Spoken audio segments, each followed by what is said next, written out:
তাই আজ সকালের ব্রেকফাস্টটা একাই করছি কিছু ড্রাই ফ্রুট দিয়ে, কারণ আজকের আমার বর কিছু কাজের জন্য বাইরে গেছে, ফিরতে অনেকটা রাত হতে পারে। কিন্তু আজকের দিনটা আমি একদম বোরিং করতে চাই না, তাই আজ সারাদিন আমি একা একা কি করব সেটাই এই ভিডিওর মাধ্যমে তুলে ধরবো।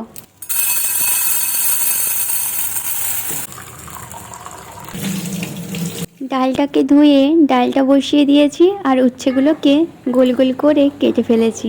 আজ বানাবো উচ্ছে ভাজা, আলু সেদ্ধ, ডিম ভাজা আর ডাল। ডালটা কমপ্লিট হয়ে গেছে, চালটা ধুয়ে ভাতটা চাপাবো।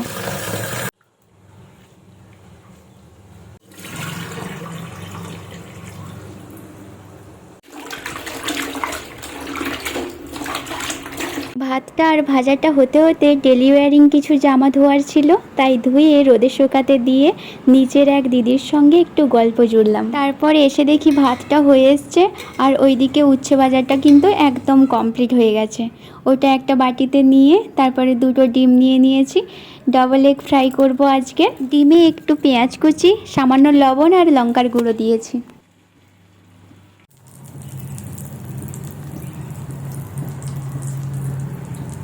রান্নাবান্না কমপ্লিট হয়ে যাওয়ার পর ঢাকা দিয়ে রেখে ভাতের ফ্যানটা ঝাড়িয়ে নিজে স্নান করে ফ্রেশ হয়ে গেলাম পুজো করার জন্য। সবার প্রথম তুলসী তলায় জল দিয়ে দিলাম। আগে আমি দেশলাই ধরাতে পারতাম না, ম্যাচিস দিয়ে ধূপ ধরাতাম। এখন এটা মনে পড়লে অদ্ভুত লাগে খুব। দেখাতে দেখাতে শিবের মাথায় জল যাতে না শেষ হয়ে যায়, তাই জন্য এই জোগাড় ব্যবস্থাটা আমি করেছি সুতো দিয়ে। পুজোর পরে ভীষণ খিদে পেয়ে গিয়েছিল, তাই লাঞ্চ করতে বসে পড়লাম এখন একাই। তো আজকে ভিডিওটা এখানেই শেষ করছি, টাটা।